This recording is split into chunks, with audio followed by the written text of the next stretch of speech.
Olá, bom dia a todos que nos assistem no nosso canal do YouTube. Hoje nós estamos aqui para mais um podcast. Hoje nós vamos falar um pouquinho sobre a estigmatização dos rótulos. Difícil, né? Mas a gente vai esclarecer exatamente o que é isso.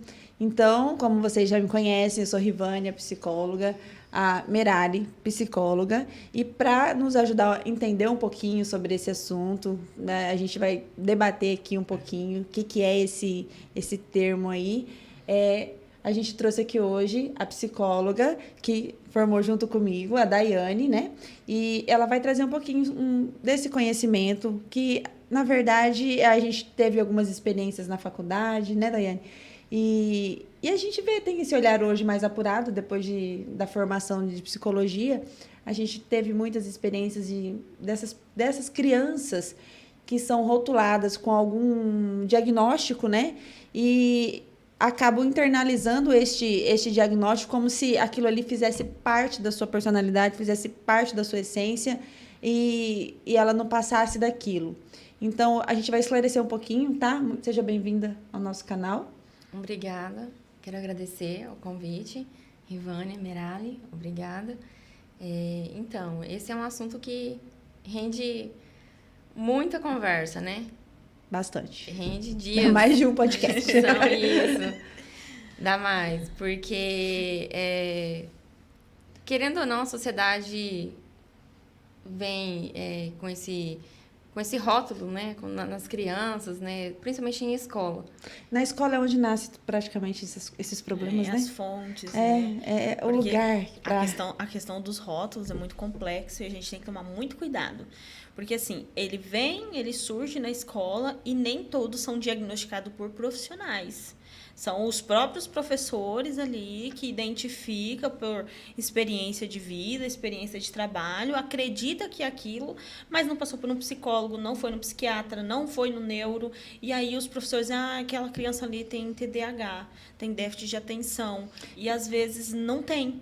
É só uma criança que tem uma leve dificuldade, mas não pode ser considerado um transtorno de aprendizagem, um déficit de aprendizagem.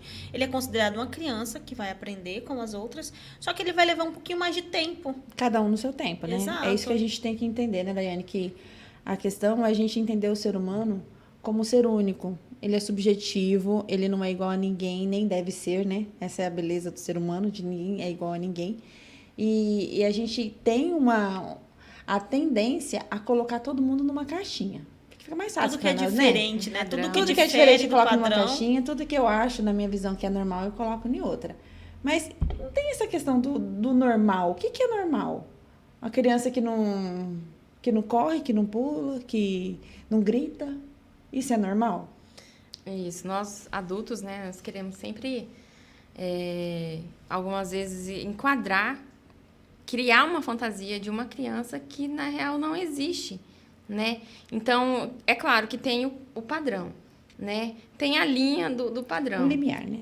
Isso. Ele tá passando por suas etapas, porque todo ser humano passa pelas etapas do desenvolvimento humano, Sim. né?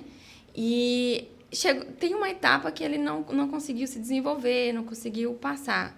Ótimo, então ele está abaixo da linha. Então, tem que ser avaliado, identificado o porquê que aconteceu aquilo ali com aquela criança. Ela pode estar sofrendo N coisas, né? Tanto comportamental, na vida familiar dela, várias coisas. E se ela está bem, ela vai bem na escola, ela é uma criança que corre, que grita, que brinca, você vê que é uma criança feliz, né?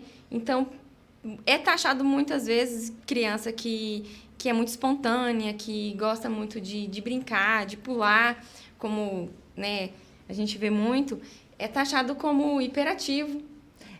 É porque, assim, a gente tem hoje a questão da tecnologia. A babá eletrônica, né? Então, assim, hoje, com a tecnologia, as crianças ficaram o quê? Muito sentadinhas, bonitinhas, celular. Então, aqui ninguém grita, ninguém faz barulho, ninguém corre, né? E aí, isso é até cômodo para os pais, que a gente tem que tomar muito cuidado com isso. Porque é tão bom quando, às vezes, você está na sua casa, chegou do seu trabalho, cansado, E aí, aquele monte de criança, mas agora eles estão tudo quietinhos no celular, você consegue às vezes até tirar um cochilo. Tá, isso é normal? Não, porque o normal a gente entende que é uma criança que corre, que é uma criança que pula, que é uma criança que vai gritar, que faz barulho, né? Isso deveria ser normal.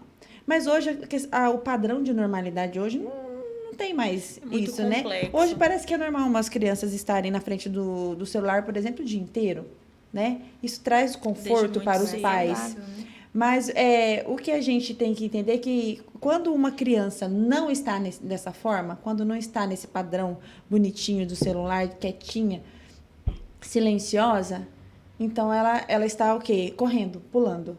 E aí os pais já começam a dizer, isso não é normal, não pode, esse menino não para. Porque geralmente, onde acontece isso? Nas escolas não tem um celular para eles mexerem, é onde eles vão extravasar toda a energia deles. Porque criança tem energia. Muita. Tem, né? E é muita. E eles precisam extravasar essa energia de alguma forma. E onde que eles vão extravasar? Isso. E tem muita reclamação também de pais, né? Escuto muito isso, vocês também, com certeza, sobre chega à noite, 11 horas, e o filho tá lá pilhado, não quer dormir, quer brincar, quer ficar assistindo, não sente sono. Então, o que é tudo isso a causa, né? É muitas horas na frente de tela. Exato. Exatamente. E aí eles precisam extravasar essa energia de alguma forma. E é a hora que pode trazer problemas para os pais, né? Que tira eles do comodismo, tira eles do conforto deles. E aí eles começam a falar, será que meu filho tem algum problema? Porque passa o dia inteiro bem, né? Quietinho, que é o que a gente quer. E aí agora tá agitado à noite. Mas peraí, ele só fica agitado à noite? Não, na escola também. Porque o professor tá reclamando. O professor vive reclamando, mandando bilhetinho na agenda. Seu filho corre demais, seu filho conversa demais, seu filho não para de, né? E aí... Atrapalha os colegas. Isso não é normal? É porque, na verdade, assim, é difícil os pais investigarem. Nem todos os pais vão fazer essa investigação. Em que momento que essa criança é mais ou menos agitada. Só que, assim, a tela, ela pode ser muito positiva, mas ela também pode ser muito negativa. O uso excessivo, ele vai prejudicar. Por exemplo, uma criança de 8 meses, agora já está sendo natural, não vou nem usar a palavra normal, vou dizer natural, porque nós estamos naturalizando isso, da criança com 8 meses, ela já sabe qual é o ícone do YouTube. A criança já sabe ali no seu celular, no celular do pai, da mãe, qual que é o ícone do YouTube. Aí ele aperta no YouTube, lá já tem as playlists, já tem os videozinhos que ele já tem hábito de assistir. Ele olha o desenho que ele gosta, apertou ali e já foi pro desenho. Então, o que acontece? A gente está criando uma geração que não pensa. É uma geração que já tem caminhos prontos. Tá tudo pronto, É uma geração que não precisa se esforçar. E uma geração imediatista, né? Também. Tudo tem que ser na hora. E aí, na ponta do dedo. Quando né? chega essas crianças que falam, poxa, além da tela existe mais, existe um futebol, existe um pega-pega, existe alguma outra coisa, a lama, existe chuva, existe terra. Existe muito mais do que somente uma tela. Existe brincar com o outro. Isso, existe outra pessoa para interagir. Além dele, existe outro. Exato. Então, o que acontece? Os pais, eles começam a ver isso como, poxa vida, ontem esse menino brincou a tarde inteira, hoje de novo. Mas eles não cansa, compreendem essa energia toda. Não tá bom o suficiente. Aí depois na escola também não fica quieto. Ou seja, essa criança, a escola é o lugar onde explode tudo isso, né? Onde se evidencia de e fato, aí né? existe já uma classe, eu pelo menos visualizo dessa forma. A classe de professores é uma classe já cansada, esgotada emocionalmente, e já não tem mais energia para ficar identificando e procurando ajudar. Alguns professores fazem, outros não têm mais esse pique todo. Então, às vezes, eles não demonstram. A demanda é grande, né, Miralli? Sim, então, tipo assim, tem uma turma de 30 alunos, e aí o que saiu fora daquele considerado normal, ele já manda para outra pessoa. Isso é o que deixa de ser meu problema, passa a ser problema de outro. Então, se essa criança ela é agitada demais, então eu tenho que mandar outra pessoa resolver esse problema. Não é visto como criança, é visto como um problema. Ah, essa criança é muito inteligente dentro desse espaço. Ele entende demais dentro desse espaço. Então, automaticamente, ele também é uma criança que precisa ser um problema que precisa ser de outra pessoa. E aí vai repassando. E esse problema ser de outra pessoa cria-se rótulos. E esses rótulos são muito pesados. E a criança, se ela viver na mesma escola a vida toda vai ser o rótulo que ela vai carregar. Então, os professores, eles têm o hábito de dizer assim, fulano, nossa, Deus, não, aquele ali, pelo amor de Deus, semana passada aconteceu isso, isso e isso. Ô, menino burro, hein? Nossa, Deus, não aprendi nada. Só que a questão não é aprender. A questão é como que está sendo ensinado. Talvez aquela criança precise de uma técnica diferente, ou precisa de paciência. Não precisa nem de técnica, só paciência. E é o que não está tendo ali naquele espaço. Né? O Daiane, hoje tá difícil.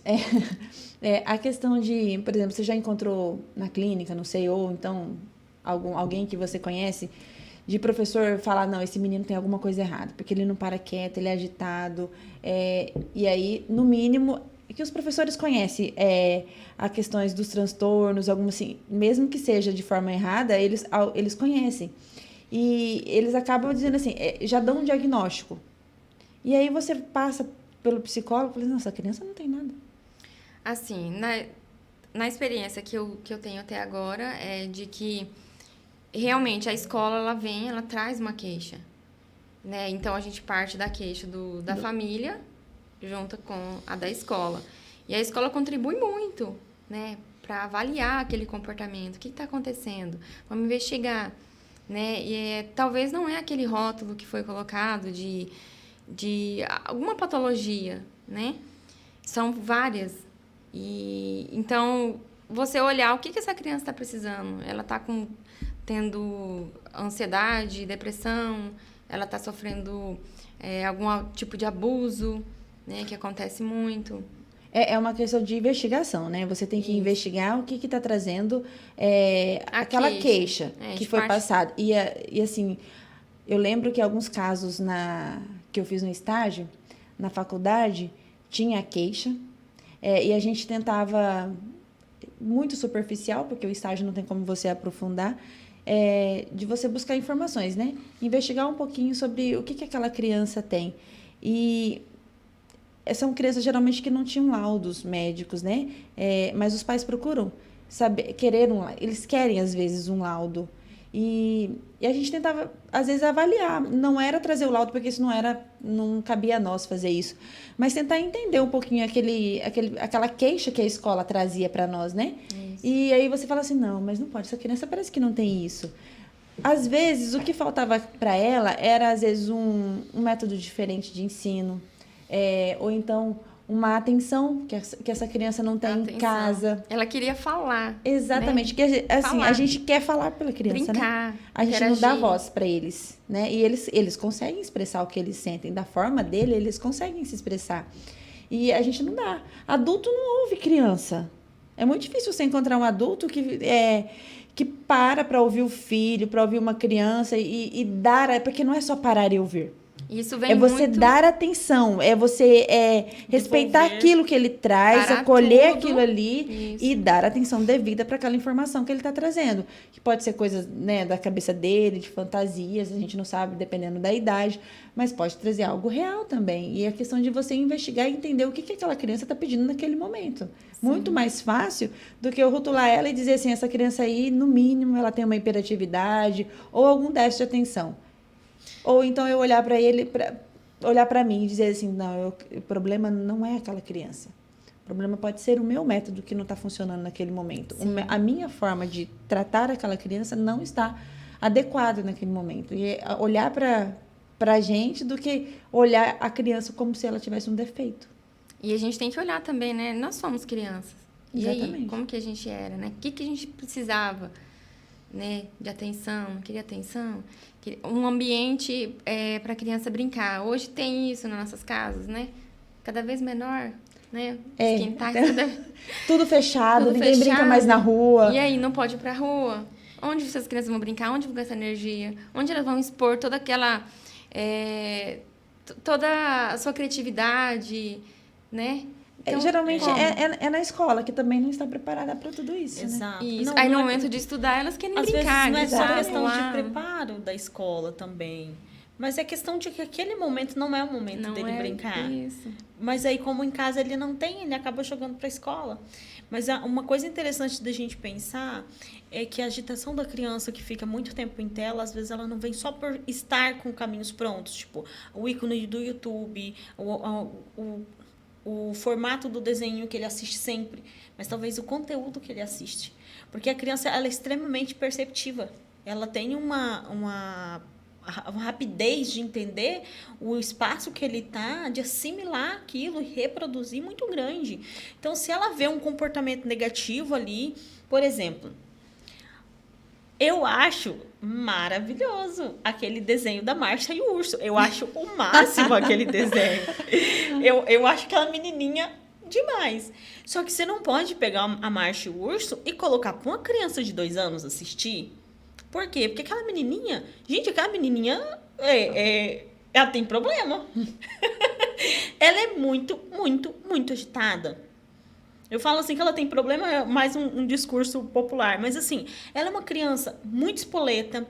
Ela é uma criança extremamente agitada. Ela dá nó em pingo d'água, aquela criança. Ela faz o urso de gato e sapato. Mas aí é a questão que a tecnologia influenciou muito, Miralha, é a questão da estimulação da criança. Hoje, por exemplo, e eu já vi, uma amiga minha chegou em mim e falou bem assim que ela está recebendo reclamação na escola do filho, porque o filho sabe demais. Então, aí você fala, hoje virou problema saber demais. Tá? E, assim, uma criança, se eu não me engano, acho que 4 ou 5 aninhos, está no maternal. Acho que tá no maternal. E aí, ele já sabe muita coisinha que não está de acordo com a turma dele no geral, né? Mas hoje, a tecnologia trouxe essa questão da estimulação. Hoje, uma criança que você já nasce sabendo mexer numa tela de computador, num celular, entendeu? E aquilo ali estimula, é criativo, aquilo ali é colorido, tudo chama atenção. E aquilo ali a criança se interessa por aquilo e ela vai atrás. E ela se interessa, ela vai buscar. E ela vai correr atrás do que ela quer. E são crianças, e os pais também têm essa questão de querer meu filho é inteligente. Eu quero que meu filho aprenda. E aí, com 3 aninhos, o menino já está sabendo cores, já está sabendo, né, algum monte de coisa que às vezes não está dentro da idade, às vezes, mas ele é estimulado. E uma criança... É como se fosse um HD novinho, né? É uma esponjinha que tudo que vai ali, ele absorve.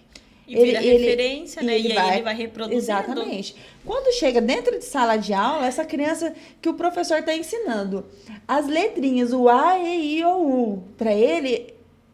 Que é algo super fantástico, para quem não sabe. O professor tá ali, algo novo. Necessário para aquela idade, tipo 5, 6 anos. E aí, para ele, não é nada normal. Não chama aquilo atenção, ali não chama atenção.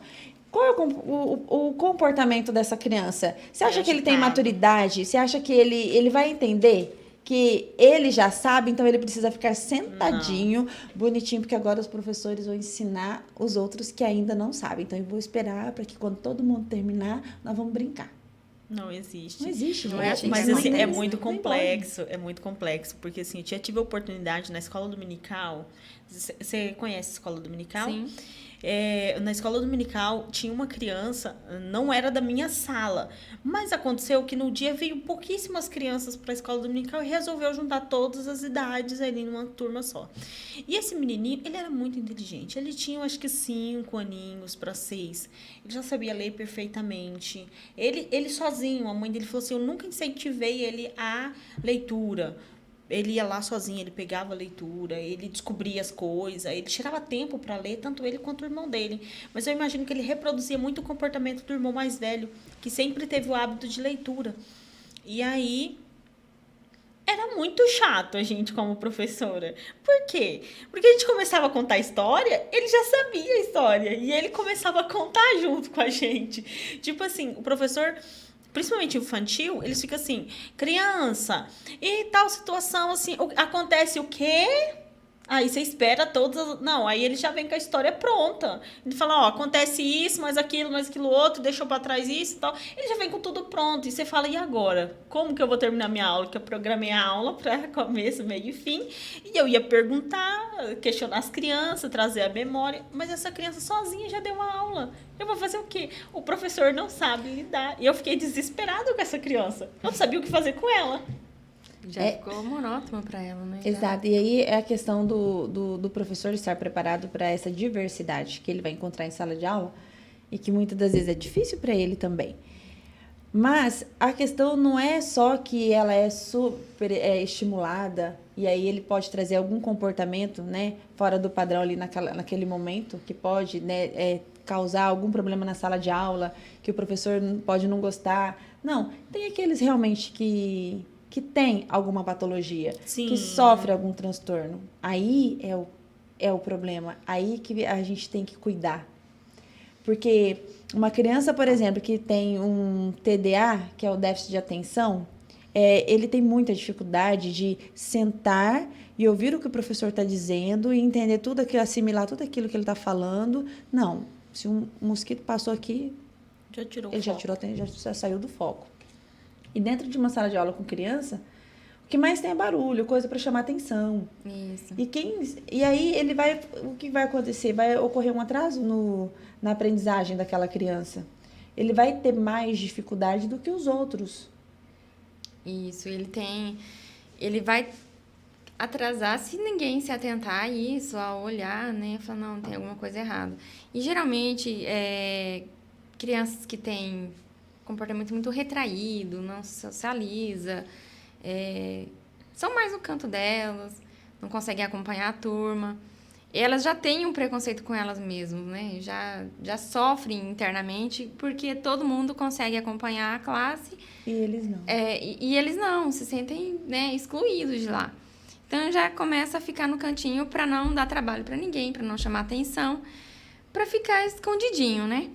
E a gente ouve muito, fulano não dá trabalho nenhum.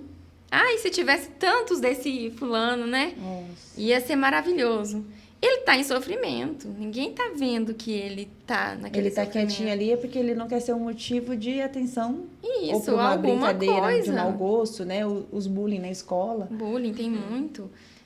Então, a gente precisa ter esse olhar também para essas crianças que não dão trabalho, né? Exatamente. E aí é a questão de, às vezes, o professor, para aqueles que não conseguiu aprender igual não conseguiu acompanhar, né, a turma toda, de muitos professores, inclusive, que às vezes esse estigma do negativo, né, esse rótulo negativo de alguma patologia, por exemplo, que ele tem, por exemplo, se ele tiver o déficit de atenção, às vezes uma criança que chega com laudo médico, né, dizendo, esse menino tem déficit de atenção, então o professor tem que ter um olhar diferenciado para ele. Mas aquilo o fato dele não aprender, o que gera, às vezes, motivo de chacota entre os colegas, né? Ele pode sofrer bullying. Isso. E, às vezes, ou ele fica retraído, igual você falou, no cantinho dele, ou então ele chama atenção porque, às vezes, ele é de alguma outra forma, porque, às vezes, ele quer interagir e não consegue. E acaba tendo algum outro comportamento que os outros podem não gostar e excluir esse menino. E aí pode vir do professor mesmo, às vezes dizendo assim, esse menino não aprende nunca. Nossa, eu já ensinei 10 vezes, ele não aprende. Então, a criança internaliza, né? Eu tenho um TDAH como se aquilo ali fizesse parte de mim, e no sentido de que eu não vou aprender nunca. E que é intransponível, né? É uma barreira que eu, como criança, como adulto, eu nunca vou. Então, eu tenho que me conformar e talvez nunca sonhar alto. Quebra também os sonhos, né? Eu não posso sonhar. E até dentro de casa, né? E quando a gente começa a ver, a conhecer... Por isso que eu gosto muito de mostrar figuras de pessoas extremamente famosas, né? Que tem, vamos usar o exemplo do TDAH, né? Tem tantos outros transtornos do desenvolvimento, neurodesenvolvimento, né? Então, tem vários outros e essa pessoa conseguiu, ela é extremamente famosa, ela, né, conseguiu o desenvolvimento Se eu dele não me engano, foi, o né? Fábio E a Fábio autoestima é Assunção tudo. tem TDAH, Tem. né? E ele foi diagnosticado na vida adulta. E aí ele falava o quanto ele sofreu por não ter o diagnóstico. Então a questão não é só rotular, porque o rótulo é pesado, mas o diagnóstico é importante. Isso, E é ele não importante teve. que você tenha um conhecimento do que está acontecendo com você. Ah, acontece isso e isso porque eu tenho isso. Então vamos fazer Pra você diferente. entender, né? Vamos Como que pegar tá o na seu- mão, vamos junto, então. Sim, é justamente isso. É você ter uma definição do que você tem, ter um diagnóstico preciso, correto, para que a partir daquilo eu possa Consiga entender o porquê que eu não solucionar consigo aprender problemas. e a partir de agora eu posso procurar outra forma de aprender. Então eu sei o caminho a seguir. Esse é o correto, que deveria acontecer. Mas muito que acontece é justamente essa estigmatização de que quando ele chega com um diagnóstico, aquilo ali simplesmente é como se fosse a sentença de vida daquela pessoa. Se eu não Acabou. me engano, o Johnny Depp, que faz o Piratas do Caribe, ele tem dislexia. Se eu não me engano, ele tem dislexia. E olha como ele é fantástico como ator. É que a Ele gente tem que muito entender fera. é que Então- a gente quer o quê? Que uma criança ela desenvolva em todos os aspectos. E que ele tem que ser bom em português, ele tem que ser bom em matemática, ele tem que ser bom em tudo, né? E não é isso. Existe a questão das múltiplas inteligências. Você pode, sem diagnóstico nenhum, você pode não ser bom em português, mas ser muito bom em matemática. Não é? Isso pode acontecer e a pessoa não tem nada. Mas Ninguém é obrigado a saber ninguém é tudo. obrigado a saber tudo. Mas a questão das múltiplas inteligências é justamente isso. Você pode ser bom em alguma coisa. Você, independente de diagnóstico. E você tem que entender que o diagnóstico não te define. Exato. Ele não é um impedimento para você crescer. Não. Você pode usar ele como uma forma de buscar outras formas de aprender, outras formas de viver a sua vida. Entender os caminhos que tem, né? Exato. E é uma forma também de você buscar o diagnóstico para compreender um pouquinho tanto sofrimento na sua vida. Por exemplo, a questão do autismo, ele tem níveis, né? O leve, o moderado e o mais Agora grave. nível, E o leve, ele passa muito despercebido, porque o autismo ele não traz uma característica física diferente, por exemplo, do síndrome de Down. Que toda criança com síndrome de Down, ele tem a característica física, né? Mas o autismo não tem. Então, é difícil, às vezes, de chegar a um diagnóstico preciso, principalmente se for leve. E não é nem a questão de dificuldade de chegar a um diagnóstico. Muitas das vezes, os pais não têm um olhar que esse menino pode ter alguma coisa, essa criança pode sofrer de alguma coisa. Acha que é só uma questão de comportamento. Ele é quietinho assim mesmo e tá tudo bem. Graças a Deus que ele é quietinho. Então, Não me dá trabalho. não vai atrás para saber. E aí, tem um canal no YouTube que eu gosto muito de assistir alguns depoimentos das pessoas, que é o Terapia. E Terapia. Sim, E ele geralmente bom. vai fazendo, vai trazendo, né, os relatos da vida deles, assim, lavando louça, né? E aí ele falou bem assim, depois de adulto, depois de casado, eu descobri que eu tenho um diagnóstico de autismo leve. Mas tá tendo muito, né? Muito. Mas justamente isso, a questão da informação, tá trazendo essa Hoje. visão de que as pessoas pode ter alguma coisa, então vai atrás para saber se tem. E aí ele falou bem assim, a partir do momento que eu descobri que eu tinha autismo, tudo fez sentido na minha vida. Eu descobri por que eu sou tão introspectivo. Aí eu descobri isso, eu descobri que eu faço dessa forma por rótulos, causa disso. Então, assim, é uma libertação também. Então, a gente tem que tomar muito cuidado com a questão do diagnóstico. Ele tanto pode rotular uma pessoa e ele achar que ele não vai aprender nunca mais na vida, que ele não vai desenvolver os outros, que ele não vai alcançar os seus objetivos, que os sonhos dele foi por água abaixo por causa daquele diagnóstico. Mas ele também pode pegar aquilo ali e falar, poxa vida, agora eu compreendo como eu sou. É por isso E que a o partir diagnóstico não daí- é feito por um único profissional. Não, é uma também, equipe né? E multidisciplinar. tenta se pra poder- enquadrar, né? A gente tenta enquadrar todo mundo numa forminha. Todo mundo tem que ser naquela É forminha isso que a lá. gente acha, né? Não, né? Olha, Cada um, a beleza, né, do ser humano, que nós somos que diferentes. graça tem né? todo A mundo inteligência- igual, né? Exatamente. Que graça teria se o mundo fosse todo mundo igual. É aquele negócio, quanto maiores as dificuldades que a gente tem que vencer, maiores são as conquistas também, né? Isso. Então, assim, se a gente for olhar para tantas pessoas famosas, por exemplo, se não houvesse uma pessoa para superar a dificuldade, não existia o Braille, por exemplo.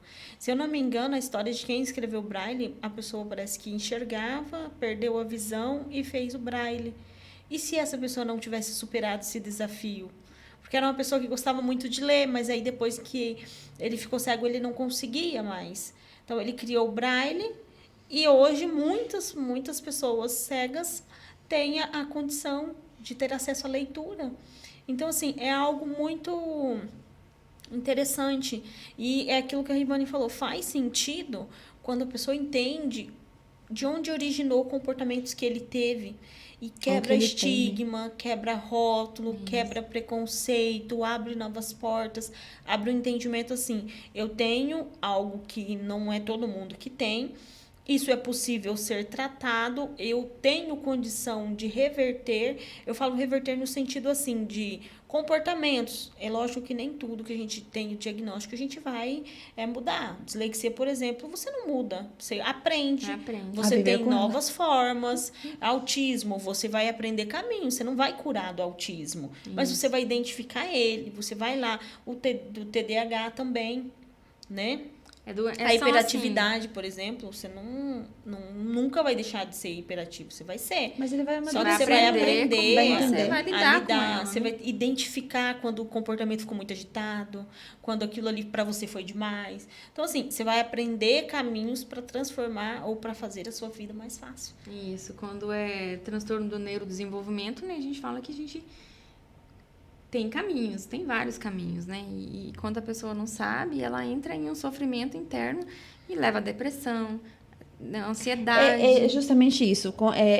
São comorbidades, né? Isso. Junto com o diagnóstico vem um monte de outras coisas. E uma criança que sempre foi rotulada de que ele é burro e que ele não aprende, a autoestima dessa criança praticamente está lá embaixo. Sim. E aí essa criança pode sofrer de ansiedade. É tanta coisa e leva a depressão. Leva a depressão. Então, assim, é tanta coisa na vida daquela criança que é um estágio de sofrimento intenso. Então, aí é o trabalho do psicólogo também, né? Não é só chegar a um diagnóstico.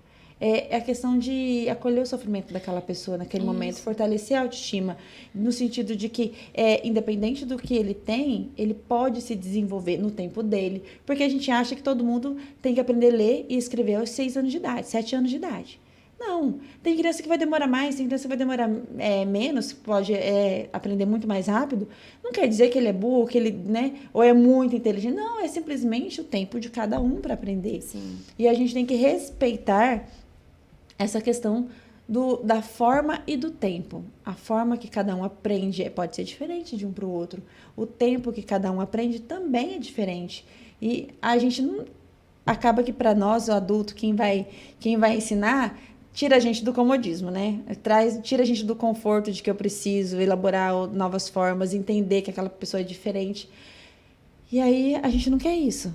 A gente quer, como você falou, é trabalhoso você entender esses processos. Mas nós, como psicólogos, precisamos entender que existem seres humanos de diversas formas, pensam de diversas maneiras e que a gente tem que entender que cada um é um e que cada um vai aprender e desenvolver no seu tempo. Mas, bom, Freud fala que todos nós somos seres aprendentes. Ou seja, a gente aprende de alguma forma. Sim, e eu acho, dentro de tudo isso aí, uma coisa muito importante que eu gostaria muito de estar reforçando é sobre como a gente tem que, enquanto mãe, né, eu falo isso enquanto mãe, enquanto profissional, que a gente tem que orientar nossos filhos e olhar pelo coleguinha e não deixar que o bullying tome conta da vida dentro de uma escola, que acabe com a vida de uma criança, de um adolescente. Porque é muito triste quando vem uma pessoa que ela sofre bullying até nós, pedindo ajuda. É muito triste. Ela vem com um sofrimento interno que você não... Você fala, como que eu vou fazer para ajudar isso? Você vai por partes, né? Mas, assim, é um sofrimento muito intenso. Isso quando pede ajuda, né? Isso quando pede, isso quando é Quando tem uma identificado que ele família está em que entende, sofrimento. que compreende, que ajuda. Porque Mas nem todo mundo tem essa bullying, estrutura. O bullying é algo assim bem complexo, porque aí chega naquele ponto que a criança ela desiste de viver.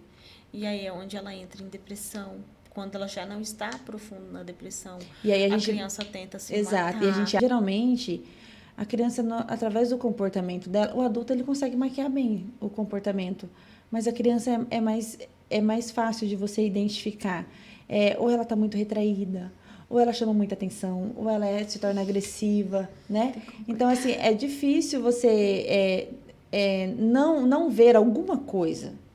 Alguma coisa você consegue ver no comportamento da criança. A gente só precisa estar mais atento. Ter um olhar menos julgador, né? Um olhar de mais empatia, para que a gente consiga identificar essas questões na criança. Exato, porque assim, é um sofrimento, é aquele negócio, tem pai, tem mãe, tem tio, tem todo mundo ali por perto. Só que se ninguém prestar atenção, chega a um momento crítico. Se as pessoas prestarem atenção, é muito mais fácil para você identificar. Porque o adulto, ele trabalha, o adulto vai para... Enfim, você tem N atividades e ele mascara muito bem. Já a criança, porque hoje em dia falam assim, ah, não, mas fulano não tem depressão, porque fulano tá trabalhando, tá sorrindo, tá funcionando legal. Só que a criança não funciona assim. A criança, ela é muito... Além de perceptiva, ela é muito reativa também. Então, ela vai devolver essa reação de alguma forma. E aí, é mais identificável, realmente. É mais fácil para... Não sei se seria mais fácil, mas é mais identificável ali dentro do espaço que ela está. Se ela tem pessoas que estão ali zelando por ela e observando por ela. Essa questão é preocupante. A gente tem que estar atento a isso para não chegar em casos extremos, né? De ver uma criança, igual você falou, às vezes tirando a própria vida, né? Ou então simplesmente uma criança que ele então não chega a esse ponto de tirar a própria vida, mas ele desiste. Entra na automutilação. Entra nas drogas. Enfim, tem vários, tem N caminhos. A violência, né? Que pode chegar ao ponto de ruptura. A pessoa realmente ela não consegue mais desenvolver porque ela é fraca? Não, porque ela não conseguiu encontrar uma saída, não conseguiu achar a solução. Foi tão, sabe... pesado, né? Colocaram tanto rótulos nela que ela internalizou aquilo para ela. Realmente, eu não vou dar coisa boa na vida. E acha que a melhor solução é fazer o que ele quer, entrar pelo caminho errado. A questão do bullying, por exemplo. Aquela situação que aconteceu lá em São Paulo, gente, eu não lembro o ano, mas eu acho que aconteceu uns 4, 6 anos atrás, do menino que entrou na escola e atirou e matou um monte de criança, e depois foram buscar o histórico dele. Ele tinha sido uma criança que foi rotulada no período escolar e sofreu muito bullying. Então, querendo ou não, ele voltou já na vida adulta para se vingar dessa situação. Por mais que ele poderia achar outros caminhos que não fosse esse, mas ele foi lá... Mas não foi tratado, né? Sim. E aí, tipo assim, a forma dele se justificar, de se sentir justificado naquela situação, foi justamente ir lá e devolver na escola, onde ele viveu esse período tão conturbado da vida dele, tão sofrido. E aí ele acabou indo lá e matando várias crianças que não tinha nada a ver com a época que ele estava lá. Ele, né, mas é uma forma de fazer o outro sofrer, né? Eu também sofri tanto, alguém tem que sofrer também, alguém tem que pagar essa conta, né? Exato. Internalizou, né, esse sofrimento que ele... Não conseguiu. Mudou toda uma estrutura. Exatamente. Né? Toda a estrutura mental dele foi... Mas a questão é que hoje a gente tem crianças muito inteligentes, né? Crianças com diagnóstico e super inteligentes. O que a gente tem que entender é que um diagnóstico, ele não impede, ele não é diagnóstico não é sinônimo de burrice. E não é sinônimo de burrice. Então, tem que começar a olhar e dizer que ela tem um déficit de atenção, ela tem hiperatividade, ou ela tem qualquer outra coisa, mas ele é capaz. Ele é capaz de aprender, ele é capaz de se desenvolver, né, dentro dos seus limites. Exato. No seu tempo, né, da sua forma. E começar a trabalhar isso, né, de que nós somos capazes, independente, e nós não temos que ser iguais. Isso. Parar com esse negócio, né, de colocar, e todo mundo dentro de uma mudar caixinha. essa crença de que realmente ele não, se você mesmo que você aprenda diferente do outro, não é legal, não tem que ser igual, não.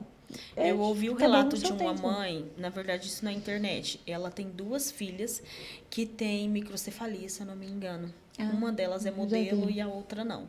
E aí, essa primeira filha, ela se programou para trabalhar e estimular da melhor forma. Tanto que a menina é um sucesso. É tudo uma questão também de estímulo, né? Sim, Tudo não, mas também é uma questão de estímulo. O estímulo que Sim. ela ofereceu foi tão bom que a menina hoje, a única coisa que a gente olha mesmo é o formato da cabeça, mas a convivência dela A microcefalia, né? não apresenta nenhuma dificuldade.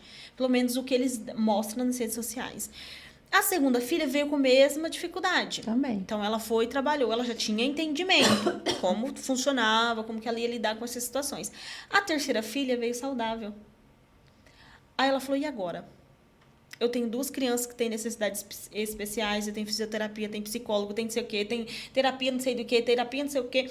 Ela tinha uma rotina, assim, totalmente voltada para essas 2 crianças que precisavam de estímulo, estímulo, estímulo. A outra, ela precisava também, mas era menos. E agora? Eu tô num lugar que eu não conheço, não é a minha realidade. Ela sabia lidar, ela falou mesmo na entrevista, Sim. eu sei lidar com criança que tem microcefalia. Quando chegou a menina que não tinha nada, eu falei, meu Deus, e agora? Eu não sei lidar com ela. Porque ela não poderia usar os mesmos estímulos, que são pessoas diferentes. Então, ela teve que reaprender toda aquela situação para conseguir, enfim, gerenciar aquilo ali e criar esses 3 filhas. Então, assim, cada uma no seu tempo, cada um da sua forma, ela teve sucesso no que ela fez. Só que, assim, é interessante isso, o reaprender. Sim. Não, Temos também... A gente pode ter 10 filhos, né? Como antigamente já tinha Mesmo que muitos. não tenha nenhuma patologia, né? Mesmo que não tenha nada e um é diferente do outro, né? Tem as suas etapas do desenvolvimento, como já foi dito, mas cada um desenvolve da sua maneira. Mas e justamente isso, Daiane, que você trouxe, a gente tem que parar como pais. Entender que nós não podemos ficar comparando. Né? Isso, não ou a gente compara com um filho que você se identifica e você acha ele topzinho, e aí eu falo, nossa, meu filho, por que você não é igual o fulano? Se dedica. Né? Se dedica mais, e aí você acha que seus filhos todos têm que ser igual. Gente, nós temos 5 dedos na mão. E nenhum é igual ao outro. Então, por que você quer que o teu filho seja igual ao outro? Então, isso começa dentro de casa. Quando você só tem um filho, você senta nas rodinhas das festinhas onde tem criança e começa já a querer comparar um filho com o outro, né? Se a mãe fala que o filho já está aprendendo a ler, nossa, o meu já aprendeu. Né? Você nunca quer ficar para trás, você nunca quer ficar por baixo. Tem essa questão, né, cultural, não sei, que faz com que a gente queira comparar e disputar, que meu filho é sempre mais inteligente. E isso a gente tem que parar. Porque daí a gente... Esse assunto rende outro podcast. Porque a gente quer cobrar tanto dos nossos filhos que, gente, essas crianças não estão dando conta de atender todas essas expectativas dos pais. Exato. Né? E nem tem que atender. Nem tem. Né? Mas aí é outro problema que vai gerar. Então, agora você imagina para um pai que teve uma mãe que teve uma gestação tranquila, que sonhou que o filho ia ser saudável, que ia nascer perfeito, que a gente cria um sonho, uma expectativa muito grande quando a gente está gestante. E aí esse filho nasce com algum problema. Quando você identifica na gestação, você meio que vai se preparando para o parto e para receber aquela criança com aquela dificuldade. Mas, e por exemplo, quando acontece da gestação ser tudo tranquilo, você fez todos os exames e percebeu que a criança está no seu desenvolvimento pleno e saudável.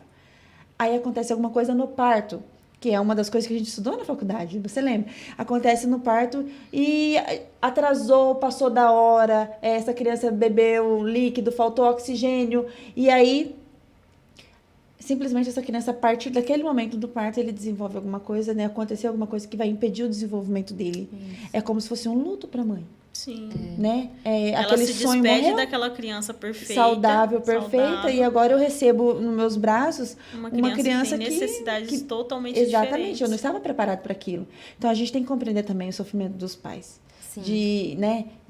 A gente era aquele sonho de ter uma criança saudável e não é. Você tem que aprender de novo, aprender a viver com aquela situação nova. E tem que se adaptar. E muitas vezes tem muitas mães que têm suporte para isso, né? É Você o vai ter novo, né? um Aprender o psicólogo novo. que vai ajudar, a família que vai ajudar. Mas é difícil para ele se adaptar a essa situação e depois, quando chega lá na frente, ainda tem a gente para comparar um filho com o outro, né? Exato. E aí acaba olhando para o seu, que não está no seu desenvolvimento pleno como os outros, acha que teu filho não é capaz de aprender. Isso. Entendeu? Aí agora Nem nós- quero perto do meu filho porque simplesmente pode dificultar o rendimento do meu. Não, vai interferir em alguma coisa. Cara, não tem nada a ver Uma isso, coisa né? não tem nada a ver com a outra. É muito complicado. Nós Mas é outro gostaríamos podcast. de agradecer a sua presença, Daiane, aqui com a gente Obrigada. hoje. Foi de grande valia. Um tema aí que vai longe. E Interessante o tema e que, muito. né, a gente percebe isso, é visível isso na Sim. sociedade. Tem muito essa Muito. questão, né? Crianças rotuladas, Uhum. né? E todo mundo em sofrimento, porque sofre mãe, sofre pai, sofre criança, o professor, né? E o a nosso gente papel é quebrar, né, esses rótulos, que esses tabus. e acolher todo mundo. É o Exato. psicólogo. Isso. E aí nós gostaríamos de te agradecer por esse momento que você teve com a gente aqui e Obrigada. finalizar esse podcast. Obrigada, eu que agradeço. pelo Obrigada, convite. Daiane. Obrigada.